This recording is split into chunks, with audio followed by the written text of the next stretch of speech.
All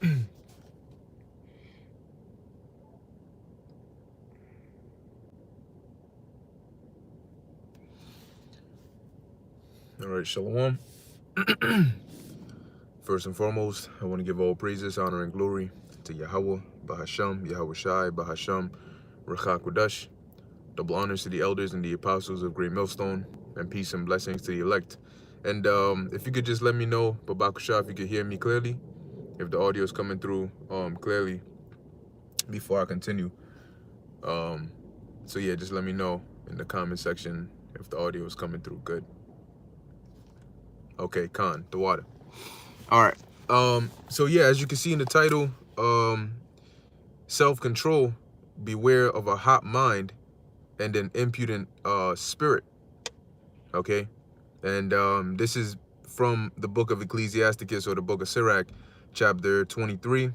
And there's a couple of verses in here that deal with that. So Lord's will, I'll read it. And then afterwards, I'll just speak on it, okay, as I as I make my way to my destination. But a hot mind, the word hot, when you deal with the word hot, you have different definitions or use cases for the word hot, which is based on context sometimes, right? You could say, like, for example, something happens, and you get heated, right? Or you get pissed off, and you could say, oh, that got me hot, or whatever, like in the sense that you're angry. But that's not what I'm referring to here. Okay, that's not when I read the verse that I'm reading, there's also another use case for the word hot or heat, which is in the sense of like one of the definitions when you look it up is they'll say, like, if a woman is in heat, or you have like a female animal that's in heat, or really anybody, it means that they're their definition was something along the lines of a woman will be more sexually aroused, it'll be more intense when they're in heat, okay, because their body is basically ready for a man to come and plant the seed and do what needs to be done, okay. So the heat in this verse, as I'm about to read, is referring, a hot mind is referring to basically a sexual pleasure or sexual desire. All right, and this is not a video to tell you that you can't have sex or you can't deal with a woman or none of that. Nah, that's your God-given right. But in any case, as it says, self-control, right? So this is the book of Ecclesiasticus, because in everything that we do, there's always a balance, right? Even the Most High, as it says in Proverbs, a false balance is an abomination to the Most High. Okay, now, of course, back then you had Jake that were going off in terms of actual literal measurements of weights, right, that you would use to sell something to somebody, or so on and so forth. But even on a balance of just everything in general, okay, having a false balance is the Most High doesn't like that, right? So everything should be done in moderation, right? There are things that are good, and there are things that are just things that you do in moderation. But in any case, this is the book of Ecclesiasticus, chapter 23, verse 16. Now, when you read it in the Old English, or in this version that I'm about to read, it may not be clear off the top, but when you look up the other translations, they word it more explicitly, right? So in any case, it says Sirach 23 and 16, two sorts of men multiply sin, and the third will bring wrath. A hot mind is as a burning fire, it will never be quenched till it be consumed. A fornicator in the body of his flesh will never cease till he hath kindled a fire. And when you read this in the other translations, it says I don't remember the exact wording, but it was along the lines of basically a sexual mind, right? A hot mind in that sense can never be that sexual desire, that burning heat can't be just shut off at will, okay? And it will basically burn until it is satisfied, until it is consumed, okay? It says a fornicator in the body of his flesh will never cease till he hath kindled a fire. That he's basically going, that's basically going drive him until he basically consumes himself or burns himself out. Okay. Verse 17, it says, all bread is sweet to a whoremonger. He will not leave off till he die. Now, I don't think I need to explain that this bread here is not actually talking about bread. Okay, it ain't wheat bread. It ain't, no. Whole wheat, multi-grain bread. All bread is sweet to a whoremonger is just another way of saying that pretty much he gonna take whatever, you know. And the point in this verse is not saying that you can't, deal with a woman and whatnot, but you actually have individuals that are out there. You have individuals, for example, in the world that are out there that live their life, and they'll tell you, they even rap about it, they sing about it, they pride themselves on it, and just say, get bitches, or F bitches, and smoke weed and do this and do that, and that's pretty much all they're about. Majority, if not all of these rappers, these new age rappers, you are gonna hear something about some woman, and I took this, my shorty's better than yours, or I slammed your chick on the kitchen counter, and then I flipped her back on the top of I don't know, a 14-wheeler, whatever. They're gonna be singing some wild shit, but it always involves either some adulterous act, some sexual act, something along those lines, because you have individuals that's all they care about, that's literally all they care about. They have no other ambition or desire in life than just to go around and just pop women all day. Okay, but there's a balance to life. Okay, there's typically, you deal with a woman, you do what you got to do. Afterwards, most men would want their space, right? They your I believe they call it the refractory period or something like that. Where you become flaccid and you're just like, all right, nah, get off me.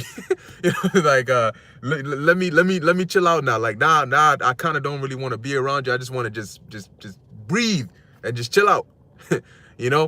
But that's because your body is telling you, all right, first off, you done what you need to do, but now like that, there's more to life than that. Now, dealing with the truth, your number one focus is the truth. Your number one focus is the gospel. Your number one focus is the kingdom of Yahweh Ba'ashem Yahushai. This is why the Yahushai said in Matthew, I believe the 6th chapter, seek ye first the kingdom of God, and everything else shall be added on to you. And number two, you had certain men that that became eunuchs, okay, for the truth.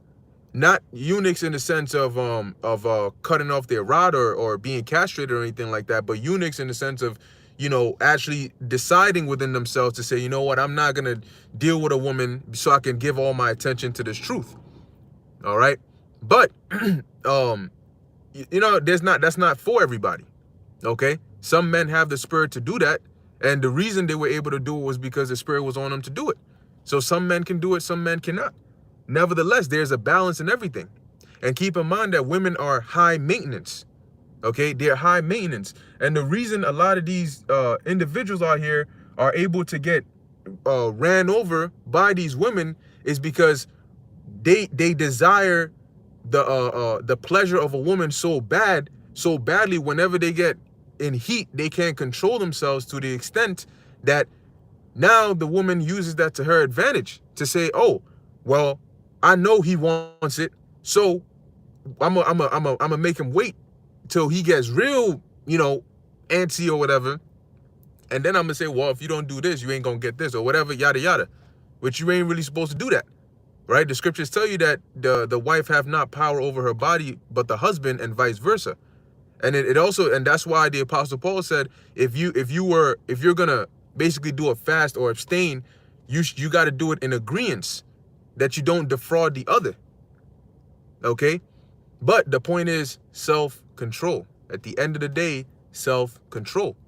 Yes, in the kingdom, we're gonna have as many women as we want, but the kingdom is not gonna be. Yet there will be a lot of whatever term, a lot of getting your beak wet, getting your knocking, whatever you want to phrase it. There will be a whole lot of that, but that's not the only thing that's gonna be happening in the kingdom.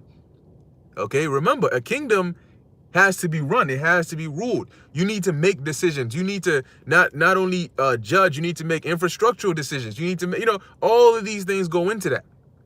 Okay, so whether in the world or in the truth, you gotta beware of that hot mind, because if you're not careful, them demons can take you into the sunken place, and you can have a sex demon on you. Okay, you can actually develop a sex demon, which makes it nearly impossible for you to focus. You know, you get to the point where's she at? Have your woman running away from you and shit. But I'm just joking. But you know, in any case, you got to be able to control yourself. You know, when you need to, you got to be able to have that strong mind, or else you'll find yourself attached to the point where it's hard for you to break off and do what you got to do. A lot of people will, you know, like they'll even post memes or whatnot and say, damn, this chick pisses me off, she gets on my nerves and whatever, and I really should let her go, but I can't because of, you know, yada yada. Okay, so ultimately, as it says, a hot mind, you know, you got to beware of a hot mind, so that you don't get consumed in that. And remember that there's a number one goal at hand here, which is the truth. Okay, and this message, I mean, it's really for whoever it's for. If you're already good, you're fine, you have a balance, you do what you got to do. You do what you got to do. When we do lessons like this, it's not for you to look at yourself, and even if you're not in a situation where, you know, you need to go and do anything, sometimes you're good. You may be listening to a video talking about maybe like a behavioral video, right? Dealing some of these books like Sirach or Proverbs, and you're fine. It doesn't apply to you. You're good. You know, it doesn't affect you. You're not in the wrong, or you don't need to take that reproof because the shoe doesn't fit. That doesn't mean you got to force it on your feet and go and scrutinize yourself. Am I doing too much? I mean, the scriptures say examine yourself, but even in that, there's a balance. You know, I remember the elder Yashawamba mentioned it in one of the videos that he did about don't be a lion in your own house. You may hear a video of you know, brothers going into the wickedness of how women are, and you know, and how they ought to be, and your woman may be just fine. Last night you were, damn, she's good, now I'm all right, we all sweet, we all good. You watch the video and now you come back all angry, looking for a reason. You're looking for a way to make her fit what you just heard in the video. Even if she ain't doing that, you are looking for a way to be able to make her fit that, so you can then put her in check and feel like, all right, I'm all right. That don't apply to me. You don't got to do all that. All right, they don't got to do all that. But in any case, now dealing with the second part of the video, which was an impudent spirit. All right, now jumping up a couple of verses in the book of Sirach, chapter 23, verse. I'm going to start at 1. It says, "O Lord, Father and Governor of all." Oh, as a matter of fact, real quick on that, there's a scripture that says that by means of a whorish woman, a man is brought basically to a piece of bread, right? To a piece of bread. So there's a lot of, because of the way the Lord designed men, all right, and women, and our dynamic and the desire we have, it's literally like, that's why it's called heat. It's likened onto a fire. Now, what do we know about fire? Fire is good for light. Fire is good for heat, but just as good as fire is, fire can be very, very destructive. Fire can burn a lot of things. Fire can be just as destructive as it can be beneficial, if not worse. So that's why they have the terminology, you're playing with fire. Why do you think they use that term, you're playing with fire? When somebody tells you you're playing with fire, in other words, they're telling you, you need to stop, or you need to be careful, because what you're doing can get out of hand if you're not careful. So this is also likened onto fire. And when you light a fire for heat, or you light a fire for light, you do it in a manner where it doesn't get out of control and go from something beneficial to something destructive, right? Well, think about it. If your passions can be likened onto heat or fire, that's why even the Apostle Paul said it is better to marry than to burn, right? Once again, attributing it to fire. You got to let your spiritual fire burn hotter than your physical fire, okay? And you got to control that physical fire, lest it set your heart ablaze to the extent where now you got a whole wildfire going on and you can't put it out. And what happens? Your wildfire is going to consume your spiritual fire, your fervency in the truth. And before you know it, the heat you're really supposed to have for the wisdom has turned into something completely different. Now you're getting into all sorts of drama, all sorts of situation. Oh, this woman did this or she did that. And you know, she's a demon, but I can't leave her because now her demons are all me. You know, hey, man, it's a delicate matter, you know, but you gotta hold on. You know, like you take for example Ahasuerus. Now, when you first read the book, it tells you about Ahasuerus, and I think her name was Vashti. Right now, her name was Vashti, the queen, and when he commanded that she should come forth, she refused. And in the midst of the princes, you know, since she was disobedient, he thought it best to punish her by basically saying, I'm not going to deal with her anymore. But what happened? After doing that, in the moment, it was one thing, but then it says later on, he remembered her and his heart was inclined onto her. Now, not saying that just because of heat, but, you know, just in general, because she was his woman. So after he calmed down, he was like, damn, you know, his heart was missing her. But then he had to stand strong, and then came the introduction of all these other women to take his mind off of her and so on and so forth. But that's the thing. That happens to a lot of these dudes. But a lot of these dudes, when they see women, they just see sex objects, which shouldn't really be the case. Yeah, women have a natural use, but they're good for more than just popping, you know? Women, hey, the scriptures, when you read in the Apocrypha in Sirach, it talks about a virtuous woman that'll cook and clean and do things that, hey, sometimes you may be in a position and the woman can actually comfort you to the point where you're like, yo, the water, you know, like there's a certain kind of comfort that you can give me as my woman, you know, that sometimes, you know, sometimes you sit back and then you don't, and you think, hey, you know what? She's a demon sometimes, but she's still there. You know what I mean? She gives me headache at times, but she's still loyal. She still listens and does what I tell her. And, you know, at least she ain't like one of them psychopathic demons in the world. They'll drive you crazy. Okay? Nevertheless, now let's jump to the next part. So jumping up to the top of the chapter, Sirach 23:1, it says, O Lord, Father and Governor of all my whole life, leave me not to their counsels, and let me not fall by them, who will set scourges over my thoughts, and the discipline of wisdom over mine heart. And that's what we need. We need scourges over our thoughts. When you get scourged, right? You get scourged when you are in violation of something. So you need to have, metaphorically speaking, that is, scourges, boundaries for your thoughts. Okay, that you don't tread into unwanted territory.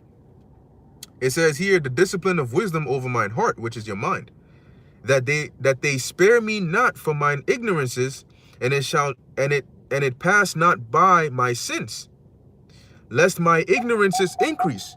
So you need almost like a thought police, but in righteousness. Sort of like what they did in 1984. You need a thought police, but in righteousness. One that is going to hold your thoughts accountable.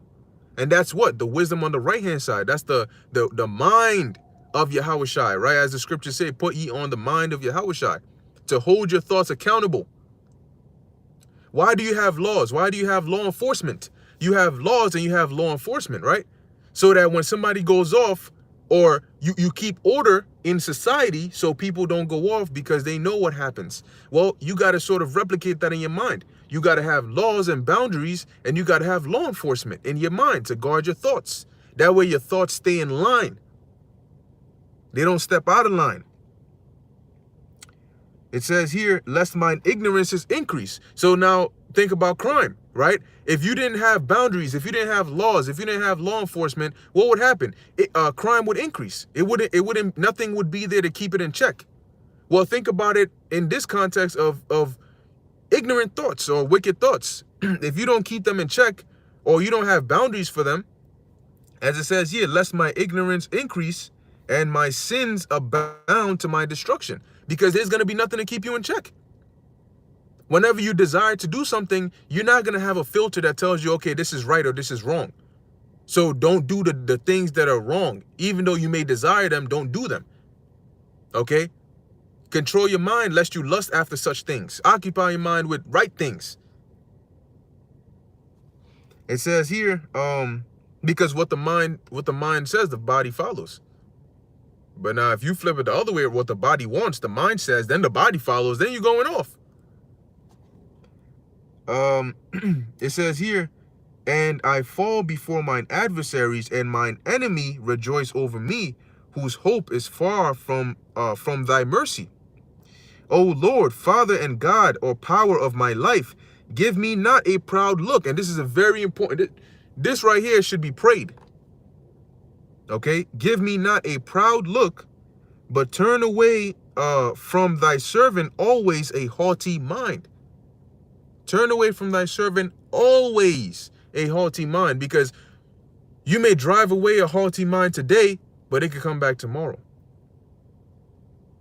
And we always need to pray for that humble mind, right? As it says here, verse 5, turn away from me vain hopes and concupiscence, and thou shalt hold him up that is desirous always to serve thee. Let not the greediness of the belly, nor the lust of the flesh take hold of me, and give not over me thy servant into an impudent mind. And that is very, very key and important, because in this truth, one thing we always have to guard against as well is pride. Because our job in the truth is to grow and teach. But in the process of growing, you gain more knowledge, you gain more wisdom, you gain more understanding. But even with that, there's a price. Because as the Apostle Paul said, knowledge puffeth up. I believe it's the Apostle Paul that said that, right? But knowledge puffeth up. And yet here it is, we need knowledge. So you need to guard against that, because when you get puffed up, you become proud. This is why the Lord, there's a scripture that says, hast thou found honey, eat so much as is sufficient for thee. Because when you first start gaining knowledge, start gaining a taste of that wisdom, it feels sweet, it feels powerful, it feels nice. But if you are not, if you don't have it in moderation, if you don't have it in balance, you're going to keep eating and eating and eating. And then you're going to become proud, because you're going to start gaining a whole bunch of knowledge and information. And eventually, the more you gain, the less others have that same information. And it starts to make you feel a certain kind of way. Okay. And the Lord, and that's why you always have to guard against that. And then I think it's in Proverbs that it says, eat so much as is sufficient for thee, lest thou be filled therewith, and basically throw it all up. And I remember, hey, even personally, I've had moments where I'm seeking information on something, whether it's a breakdown or whatever it is, and praying and fasting and just seeking it restlessly, just restlessly. I guess is a nomen omen, right? So just seeking that truth and praying and praying and praying, and yet nothing. Sometimes you go 3 months, 6 months, years, and you still don't find that answer. You still don't find that breakdown. But one thing that taught me, because eventually it comes after months or years, the Lord will give you that. But what that taught me was that you gotta wait. There's a scripture that says that I think it's in let me see, Sirach 39. It says when the good Lord will, he will, let me see, I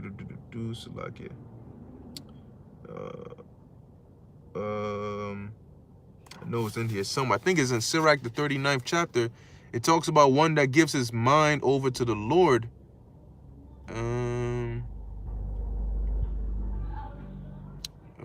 Yep, here it is. So this is Sirach 39 and 6. Verse 5, it says, he will give his heart to resort early to the Lord that made him, and will pray before the Most High, and will open his mouth in prayer and make supplication for his sins. Now, here's the key part. Yep, that's the one. Yep, the water, bro. Chasad Gadal. That's the one. Ecclesiasticus 39 and 6. When the great Lord will, he shall be filled with the spirit of understanding. He shall pour out wise sentences and give thanks unto the Lord in his prayer. And one thing I always pray is for the Lord to take away pride far, far from me, and just keep a humble spirit, because going back to the point here is when the great Lord will. Okay, when the great Lord will, he shall be filled with understanding, not when you will. And I understood that because the Lord had to do that. Or else if the Lord gives you this, he gives you this information and this information and this, and you keep getting more and more and more all at once, it gets harder to guard against pride. It gets harder to guard against being puffed up.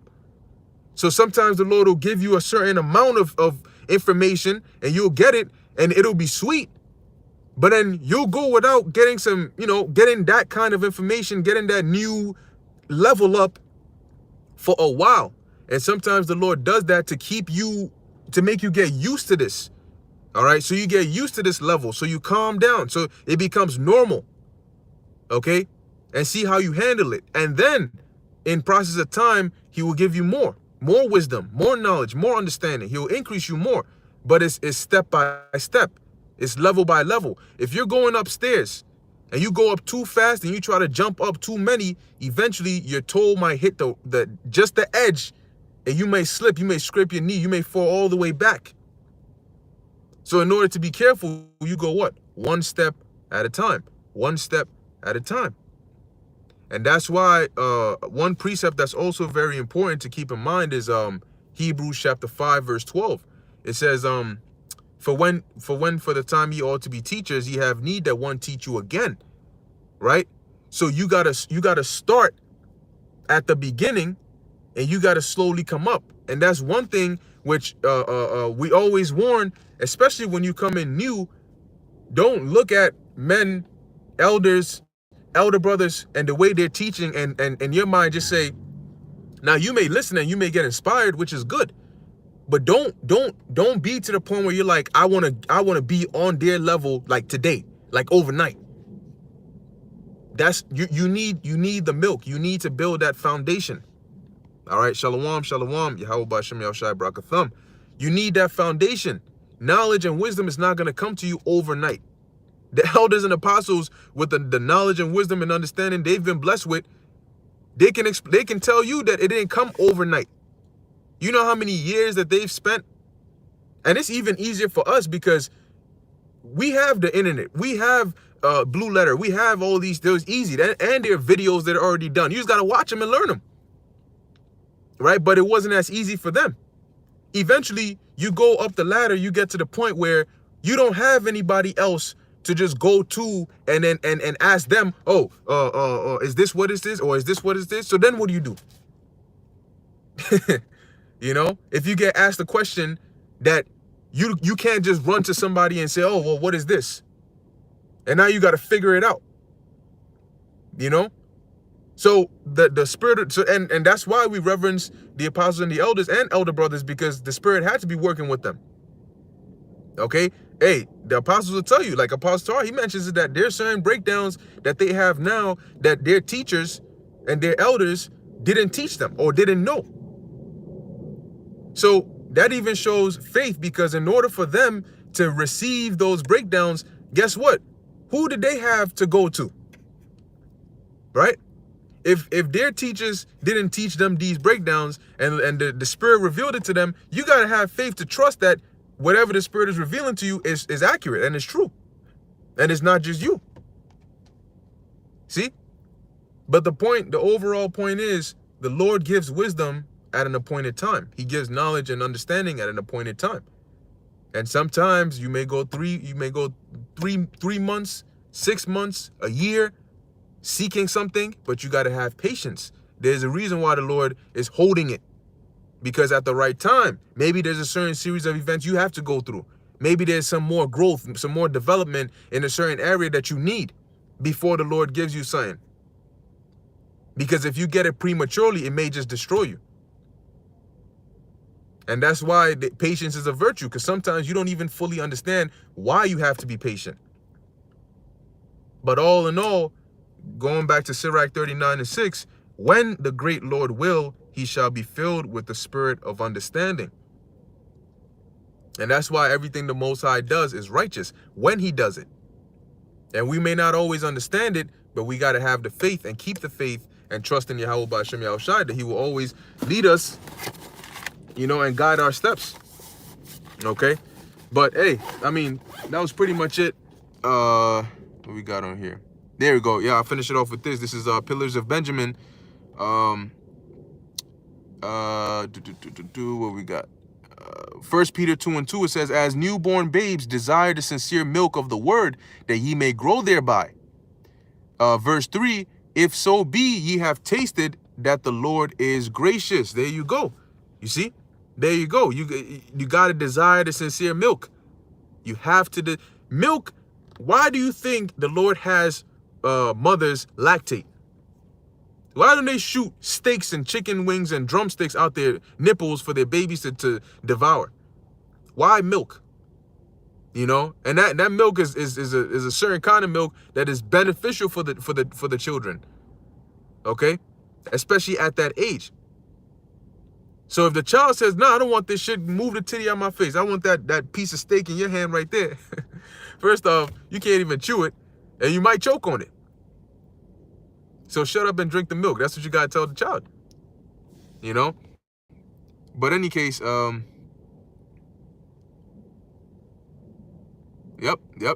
because it's all the spirit and power of Yahweh B'Ashem Yahushai. Okay, and wait till the MOTB comes out. Wait till Revelation 13, the 13th chapter comes to pass, and the 14th chapter starts coming, and then you'll see. Because there's only going to be a certain few that are gonna be standing bold when that prophecy comes to pass. You know why? Because all the others are gonna know. Their conscience is gonna eat them alive, and they're gonna know, and they're gonna fear, and they're gonna say, "Damn, it's not. We're looking at it before our eyes. It's not like somebody's here doing a video countering what we're saying. No, we're literally looking at it. Prophecy is countering what we're saying. And on our end, we're gonna be rejoicing because prophecy is gonna be backing up what we were telling you. We're gonna tell you, well, they ain't nothing left to talk about because this is what we were telling you about. You know, so we at that time, and hey, I pray heavily. I pray heavily that next year be the year. And if not, if we don't get delivered next year, I pray that at least next year be the year of Jacob's trouble, be the year of the MOTB coming to pass. Because at that point, then there's no more waiting. It's here. And from there, we already know what's coming next. You know?